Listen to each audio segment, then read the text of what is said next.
أعوذ بالله من الشيطان الرجيم. بسم الله الرحمن الرحيم. الحمد لله رب العالمين. الحمد لله بنعمته تتم الصالحات، والصلاة والسلام على رسول الأمين محمد صلى الله عليه وسلم. أمي تغنين ألف كبوشي تندان لترمى كان سنسيني الله سبحانه وتعالى تبارك مي مسامي جهر ربولن تجي على مساكيني الكيمان لمكرنجرين تجي أمي الله سبحانه وتعالى تندوك بركة أي نما منك أمي نولا بالبادوي أي أنك أدمدي كانك هاجل تجي ولا بالبادوي ميفنا الله سبحانه وتعالى يانك إسلامي كانك إسلامي كان بلا أكاسرات كلينيكا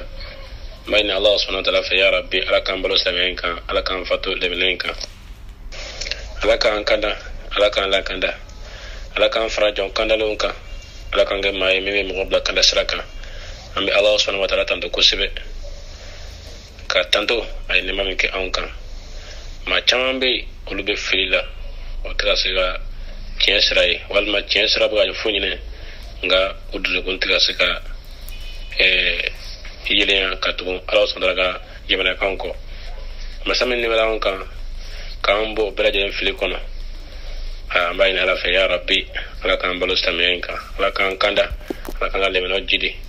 ala kan le meno jidi ka solo chama ni masabani fani kese chama ko kan ko di mawadka sallallahu alaihi wasallam an ma mani to no ko fota se alkema jodoma كفن بل ما اسلامو امي اوفني السماك فولي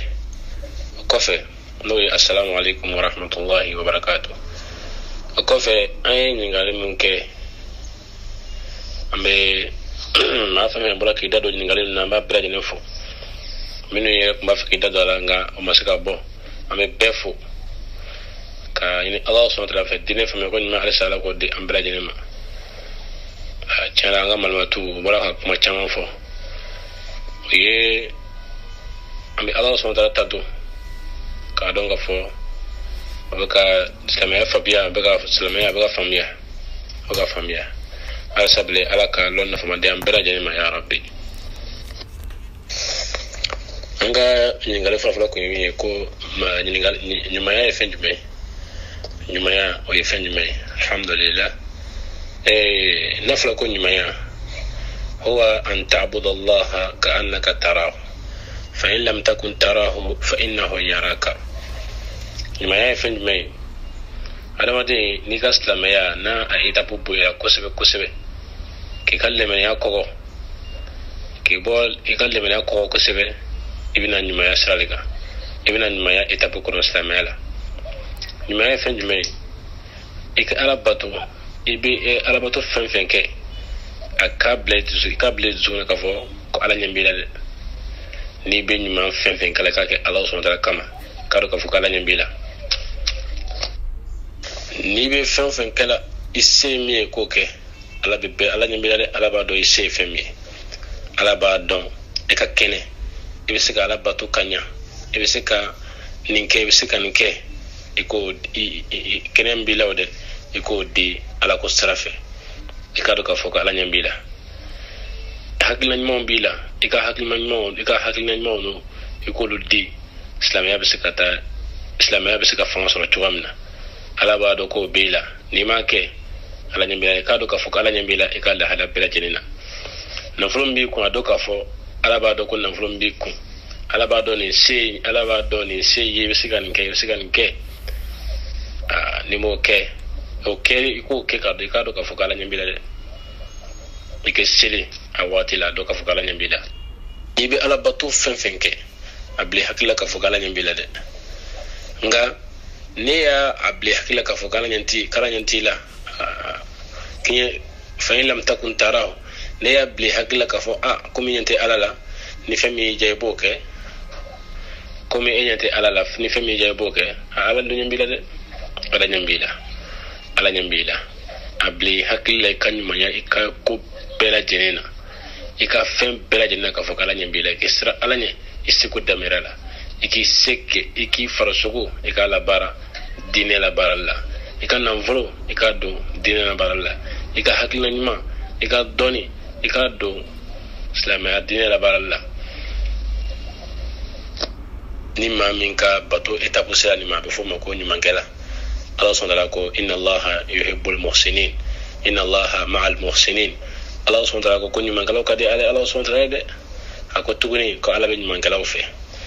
ɲumankɛlaw k'ale faralen b'o kan ala k'an bɛɛ lajɛlen kɛ ɲumankɛla ye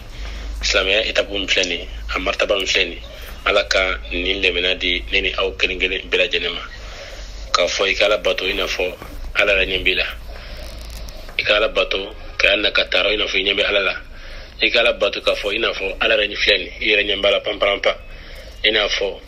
i ka ala bato ka i bɛ sira min kɛ ala ɲɛ waati la ni ɲɛ bɛ ala la i bɛ sira min kɛ ala ɲɛ i bɛ majigin min kɛ ala ye i bɛ mafa min kɛ ala ye wala i k'o kɛ i ka ala bato kelen kelen bɛɛ lajɛlen na nka ne y'a bila hakili la k'a fɔ kɛ i ka ala bato bɛɛ lajɛlen kɛ dagabɔndala ye k'a fɔ ko ala ɲɛ k'i ɲɛ tɛ ala la ala ɲɛ b'i la dɛ ala ɲɛ b'i la i ka bila hakili la k'a fɔ ni kɔni y'a bila hakili la k'a fɔ ko ala ɲɛ t'i la k'i ɲɛ tɛ ala la o la n'a k'i jato na i b'a kɛ ten ala kɔni ala ɲɛ b'i la sira ala ɲɛ i kɛ ɲumanya kɛ i ka ala bato kelen kelen bɛɛ lajɛlen haza wallahu ta'ala a'lam ngali fɛnɛ kun ye min ye an ko sariya ka faamuya jumɛn ye i n'a fɔ denw ka cayali la silamɛya sariya a ka faamuya jumɛn den ka cayali la kɛrɛnkɛrɛnya la an ka bi waati in na ala k'an ni sababa bɛn denw ka cayali o ye sariya ka ɲini fɛn dɔ ye sariya ka ɲini fɛn o ma kɛrɛnkɛrɛn waati dɔ kama o kɛrɛnkɛrɛn no ko o lawasa ko bila wagati bɛɛ lajɛlen na ka taga waati kɛra fitinɛ waati ye o waati kɛra fitinɛ tɛ ye o waati kɛra hakilisigi waati ye o silamɛya b'a ɲini silamɛw fɛ tuma bɛɛ lajɛlen na a bɛ caya ɲini silamɛw fɛ tuma bɛɛ lajɛlen na a bɛ caya ɲini silamɛw fɛ tuma bɛɛ lajɛlen na fɛn fɛn bɛ kɛ sababu ye ka cayali min bali silamɛya b'o kɔntorol la tuma bɛɛ lajɛlen na ala sɔnna b'a fɔ i m'a ye maaw silamɛya daminɛlen kura ni maaw kun bɛna layiru ta ala kira ye sallallahu alaihi wasallam ka don silamɛya kɔnɔ i m'a ye kun b'a fɔ wala yaqtulna awladahun an t'an denw faga fiyewu an t'an denw faga kɔngɔ ɲɛ siranya kama an t'an denw faga lebu ɲɛ siranya kama an t'an denmusow faga k'a fɔ ko nafa t'u la ko o bɛna na o tɛ se ka kɛlɛ kɛ wa n'i y'i dogo i jugu ɲɛ o bɛ kule k'i yira an t'an denmuso faga o kama an t'an denmuso ɲɛnama su don an t'an denw faga dencɛw faga k'a fɔ k'o ka ca k'a fɔ n tɛ se ka nin bɛɛ balo an t'o kɛ ala sɔrɔtala ko ten nahnu narzuqukum wa iyyahum k'a fɔ den ninnu ni ala sɔrɔtala b'u balo ani aw yɛrɛ hali ni e kelen pe balo da i yɛrɛ ma ni ala ma i balo i tɛ se k'i yɛrɛ balo dɛ fo an k'o le lemɛnɛya sɔrɔ ala kɛra ko tuguni sallallahu alaihi wasallam tazawwajul waludatal waduda fa inni mukathirun bikumul umama yawmal qiyamah ala kɛra ko sallallahu alaihi wasallam ko aw silamɛcɛw a ye muso furu muso minnu bɛ yen n'u bɛ den camanw sɔrɔ parce que n'a y'u furu a k'u lamɔ silamɛya diinɛ ka sira kan ni ala kɛra sallallahu alaihi wasallam ne bɛ waso ni aw cayali n ka mando cayali ye ciden tɔw la alikiyama jɔ don ni ala sɔnna den fɛn fɛn don i garijɛgɛ la o den nin i kɛ da la k'a fɔ den nin a n'a garijɛgɛ bɛ na i ka da la k'a fɔ ala sɔnna tɛ doni foyi da i kun fo a ka doni ta fanga k'o d'i ma wa i kɛ den nin lamɔ ala sira kan o y'i ka baraji sɔrɔ sira dɔ ye o y'i ka arijinɛ sɔrɔ sira dɔ ye den nin ala kɛra sallallahu alaihi wasallam a y'i yamaruya cogo min na i ka den lamɔ ten ala kɛra ko sallallahu alaihi wasallam muru abnaakum lis-salati lis-sab'i wadribuhum 'alayha li-'ashr kan kan denw yamaruya seli la u si san 7 dɔnnibagaw ko ala sɔnna ala kɛra sallallahu alaihi wasallam a ye seli ta mun na parce que seli fɛn bato o le duwawu b'a kɔnɔ zikuru b'a kɔnɔ ala sɔnna jɔn b'i ma surunya ni bato min ye ka taa ala sɔnna ma jigin na o bɛ seli kɔnɔ o la i bɛ den yamaruya seli ye n'i ye maa fɛn fɛn yamaruya seli k'a dege seli la depuis a fitinin ma silamɛya baara tɔ bɛɛ lajɛlen bɛ nɔgɔya bolo i kɛ a fana i bɛ a degela seli la waati min na i ka a yamaruya ala sɔnna bato ko ɲuman na o waati la 6 7 ani adamadenya ɲuman ta kebro keto ni mai ko ayemara la assistant wolon fla ka damne depuis assistant wolon fla fukata kata sa ngana maso ulu kalima kika edo ayemara la wadribu mali hali ash aku bagaba ko bugala no sisra santan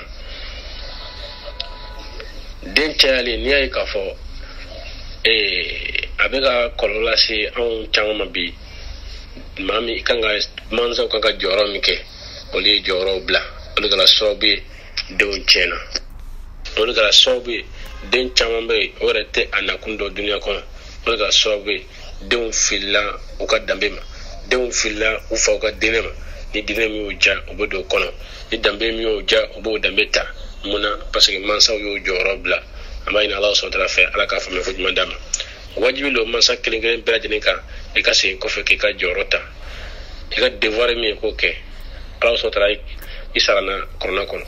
ya ayyuhallazina amanu qu anfusakum wa ahlikum nar aw ma min go ka awdal me Allah subhanahu wa ta'ala alala ayawire nikisi anaka demeya kabo tasmama ala ka ko tunu sallallahu alaihi wasallam kullukum ra'in wa kullukum mas'ul an ra'iyatihi aw bela jeni gengelingalay wa bela jeni be nyininga alkema jodo kabo ika gengeni fewma Allah subhanahu wa ta'ala demem do gardiga demeni alamo isiko damerala Allah subhanahu wa ta'ala ka israka isemi ike barake kula balo halala siraka ike ga halala nyini barake ni barake Allah subhanahu wa ta'ala be gardige kulamo halala siraka ike lemeya ika sira Allah subhanahu wa ta'ala ni islamo ni ne nyeme on fabi angan jo ni joro nuna ni islam kelen bilaji ni joro la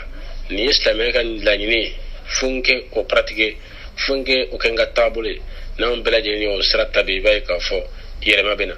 nga ni on yan sikan bro fla dan sega kelma none ala ka fami ko mandam fo di mamin be nul islamay o islamo sabti ni islamo yere ka jogo yi anu ka tablo yi ka so tablo min islamo la min islamo doy imama ni o tablo ta o yi ka tablo islamo ka tablo ni jogo mbi la o islamo ka jogo yi amayna Allah subhanahu wa ta'ala ala ka fami ko mandi ambra jenema ala ka sallallahu alaihi wasallam ayaw ya mariyan kanga deun anga deun chamo soro alibi waso ni anga chali alkema jodo wana din chamo soro anga no tutide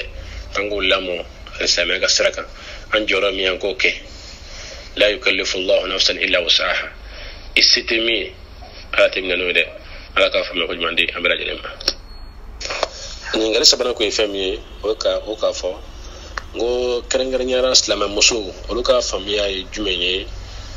musu chaman talela anga bi watina kerengere nyara ala ka fa me ko mandi amra jelema amanga malmatu pawfu kuswe o ka la de kanjina maula nuka maka salman baula alhamdulillah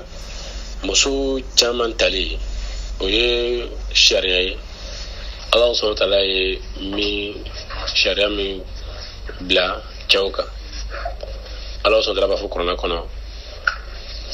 fankihu ma taba lakum min an-nisa masna wa sulasa wa ruba' fa in khiftum alla ta'dilu fawahidatan aw ma malakat aymanukum Allah subhanahu wa ta'ala fukurana kono kanga furuke Allah subhanahu wa ta'ala femina daga awni muso be furula daga awni angolo furu kele fla saba nani konga ni mami srana kafo aletna sega clé ni mami srana kafo atna sega clé muso ni nyonche atna sega muso ka hake dafa kaduma atna sega clé muso ni nyonche hake baw hake ula Allah subhanahu wa ta'ala hake bilba minumbe ni olube furu kono natna sega clé muso ni nyonche wala kaka atika da kelima nga ni ayado ka fo abisa clé ni nyonche abisa ka hake udi ina fo Allah subhanahu wa ta'ala ya fo chumna parce que ala yara ko konna kono wala tastati'u an ta'dilu bayna an-nisa wala harastum ka fo hake belebele baminum be no li furu hake belebele bawye wajibi lo furu teka ike muso belaje ndama kay ola nga ike muso belaje ndama kay ola nga muso yera fana be nyogonye muso doka nyumaya muso doka magodo chela chebe ani chebe nyogom famu kusebe ani chebe nyogom na kanya katime doka o yera be muso nke walila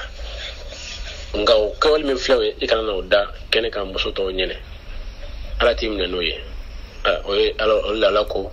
kan tara se ka clé intérêt se ka clé muso yon che bor ka clé ma se kana jigana kan na se ko kade kunga wala tamilu kull al mayl fatadharuha kal mu'allaqa angana na yere jege kan yere to ani do ngombulu kan yere to din do kan chenye ko da belaje ko da nyeka fo bebe bo kala maka fo karsa ka dai kan ngano kade ke ije no be wuli alkema jodo amayni Allah subhanahu wa ta'ala ala ka fa me ko mandi ambela jenema olala muso chaman tali don mo yo mo chaman fala don mo yira ira ka fo al aslu fi zawaj at ta'addud ka fo furu yere la sulu yere femi ole chaman tali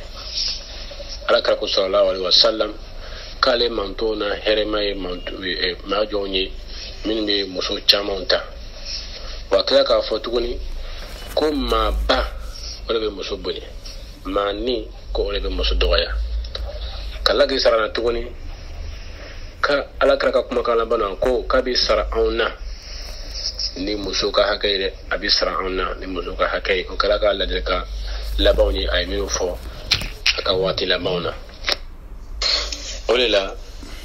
muso chaman tali kerengere nyala anga watina islamo kanga ke ukundoni islamo kanga ke ukatabuli wala sa anga islamo du kono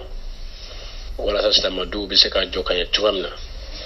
wala sa islamo musumun bi islamo du kono biseka furu islamo ma chuamna ukaranta furu shi don baluma ukaranta furu ma direte mamun bulu na kowe ke mangawni ni kalawi amayna ala fa ala kan fami ko mandi ambela jenema ala son tala ka sharia do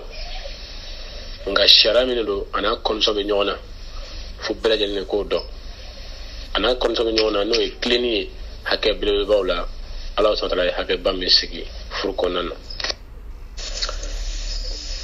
wa fur ye fana la sulire do fur la sulu ole chalile furula sulle chari na fa ala kra sallallahu alaihi wasallam ayo fo aka hadisa na tubamna wa dolmo fa anga dolmo baw oli kiti munum boni konnana o doy jume ole ka fo islama muso sama checken ngelen bela jere o kanga enyensi islama muso furulima wala sa o beseka bo furbali ala tubamna kerengere nyala anga bi watina mo chayala muso na chaya kusebe wala sa doka bo islama muso ka fitna wala so kono wala sa changa bo islama muso ka furu balde wala so kono fu islama kan ke kundoniye kerengere nyara aminu be ni islama to be ki nyejo olula ko luke exemplary ni oluga ka ala kraka noro ala kraka barake ala kra fatolen ko fe no ye karamo yi no ye wajul kalawi amay ni Allah subhanahu wa ta'ala fe ala kan fami ko mandi nini aw kerengere bera jenema ko fe ningal nan nako mi ango ka afrika membe ala kra sallallahu alaihi wasallam ni ayu faga ni ayra bole ala kra sallallahu alaihi wasallam ay ka afrika mi faga ni ayra bole wala toy ubay ibn khalaf wala ubay ibn khalaf ibn wahab ubay ibn khalaf ibn wahab ubay ibn khalaf ibn wahab ni kafrikai be ni ay ala kra toro kosebe kafrikan be nay sahaba toro kosebe kafrikan be ni ay islam ak islam ya controla wala sa islam ya bisika sera sa chuamna lama keni tellement ki kafrikan tellement ka ay ala kra juguya fo ay nyesin kere seve capital ala kra fa o la kra fa na kum ala kra ay redefa ka asogoni ba moye o sogoni gara sabe chenyi kafriga nyere fatula wala dun mawafo kum mandona juguma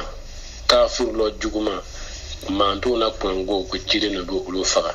bayna Allah subhanahu wa ta'ala fe ala ka fa ko mandama chen to wale ubay bun khalaf bun wahab bun husafa o ko fe ngalla ba ko mi ala kra fu musu jumbe ni afro sirla sanfe ala ka furu musumbe ni mu'minun balo na furu sila sanfɛ o tɔgɔle Zainabu bintu Jahash ate fo ina fo do ya fo ko bun Jahash abe fo Zainabu bintu Jahash ale le islamaw mu'minun ba musumi ni afuru sila sanfɛ ala ka fo ko mande ambra jenema ala ka wati brayrana wallahu ta'ala alam wa ahkam wassalamu alaikum wa rahmatullahi wa barakatuh